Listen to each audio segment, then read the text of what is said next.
आप सभी का स्वागत है आपके अपने यूट्यूब चैनल MHS एजुकेशन में इकोनॉमिक शॉर्ट के नए वीडियो में। आज हम लोग पढ़ेंगे इन्फ्लेशन, महंगाई के बारे में। इन्फ्लेशन क्या होता है?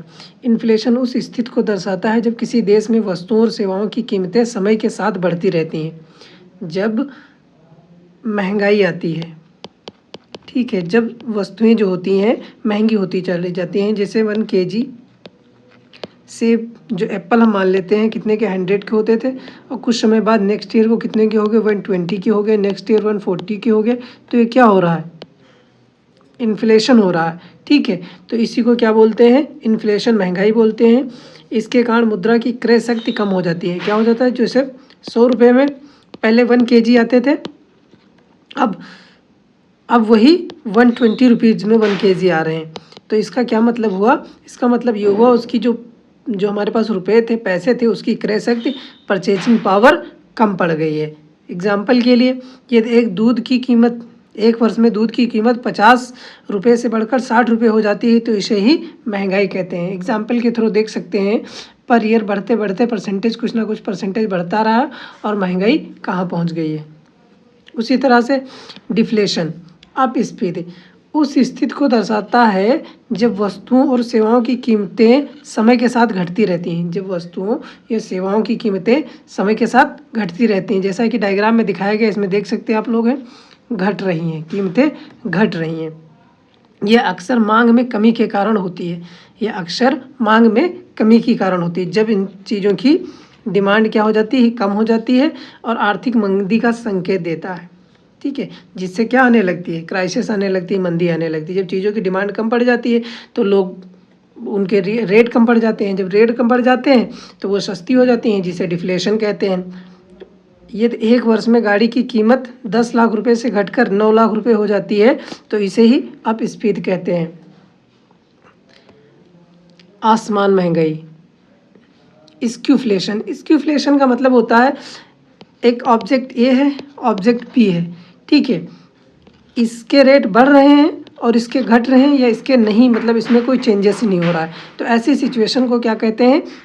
स्क्यूफ्लेशन या आसमान महंगाई। जब अर्थव्यवस्था में कुछ वस्तुओं की कीमतें बढ़ रही हों जबकि बाकी वस्तुओं की कीमतें स्थिर हों या घट रही हों, मतलब स्थिर भी हो सकती हैं और घट रही भी हो सकती हैं, तो ऐसी सिचुएशन क्या कहलाती है? स्क्यूफ्लेशन कहलाती है।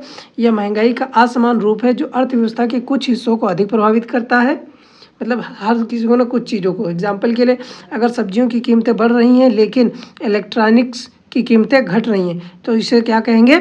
असमान महंगाई या स्क्यूफ्लेशन कहेंगे। वहीं रेट क्या होता है? जिस रेट से महंगाई बढ़ती है उसको क्या बोलते हैं? मुद्रास्फीति दर या रेट कहते हैं। उस प्रतिशत को दर्शाता है जिससे कीमतें एक निश्चित समय के दौरान बढ़ती हैं, जिससे कीमतें एक निश्चित समय के दौरान बढ़ती हैं। इसे महंगाई के प्रतिशत के रूप में देखा जाता है। सपोज दैट ये चल रही थी महंगाई, फर्स्ट ईयर में क्या हुआ?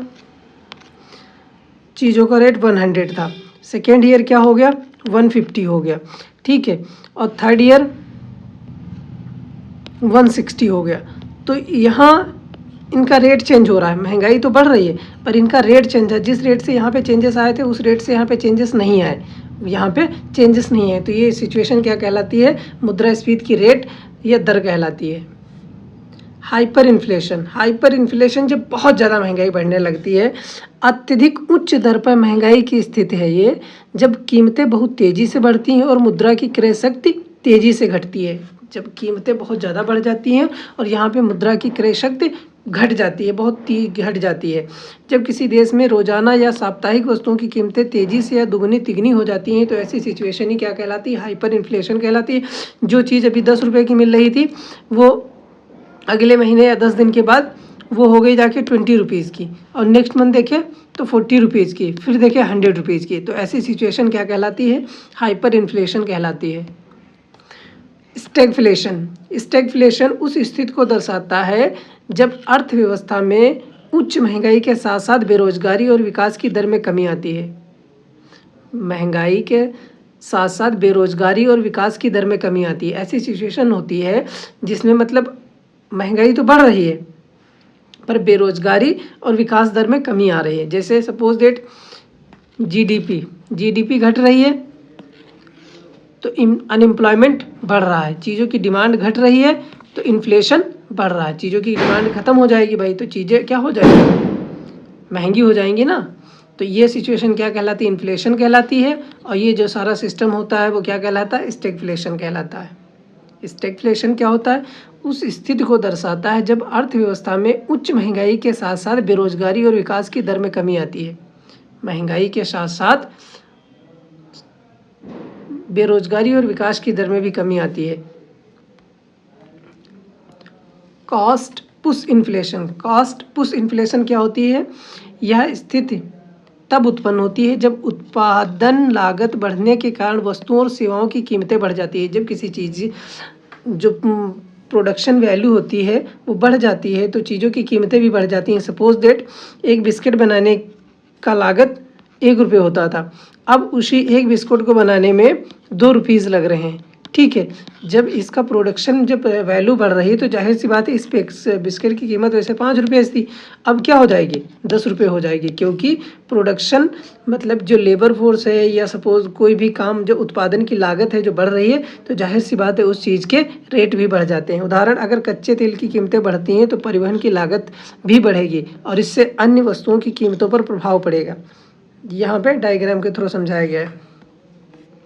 डिमांड पुल इन्फ्लेशन, जब चीज़ों की ये इस तरह का inflation that occur when the demand of for good and services in the economy is higher than the supply कम हो रहा है और चीज़ों की डिमांड ज़्यादा है, तो ऐसी सिचुएशन क्या कहलाती है, डिमांड पुल इन्फ्लेशन कहलाती है। जब मांग में बढ़ोतरी के कारण वस्तुओं और सेवाओं की कीमतें बढ़ जाती हैं। जब भाई चीज़ें तो लिमिटेड हैं और उनकी डिमांड बहुत ज़्यादा है तो जाहिर सी बात चीज़ें लिमिटेड हैं, डिमांड ज़्यादा है तो उनके पैसा ही तो बढ़ा देंगे। जिसके पास पैसा ज़्यादा होगा वो लोग ज़्यादा चीज़ों को जल्दी से अफोर्ड कर सकते हैं, इसलिए उनकी कीमतें बढ़ जाएंगी और जो गरीब इंसान है वो नहीं परचेज कर पाएगा, जिससे कुछ चीज़ों की कीमतें बढ़ जाती हैं। तो यही सिचुएशन क्या कहलाती है, डिमांड पुल सिचुएशन कहलाती है या डिमांड पुल इन्फ्लेशन कहलाता है।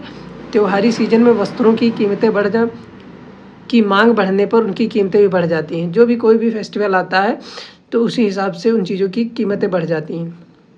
मुद्रास्फीति समायोजन इन्फ्लेशन एडजस्टमेंट, यह महंगाई के असर को कम करने के लिए कीमतों और आय में बदलाव करना है ताकि वास्तविक क्रय शक्ति बनी रहे।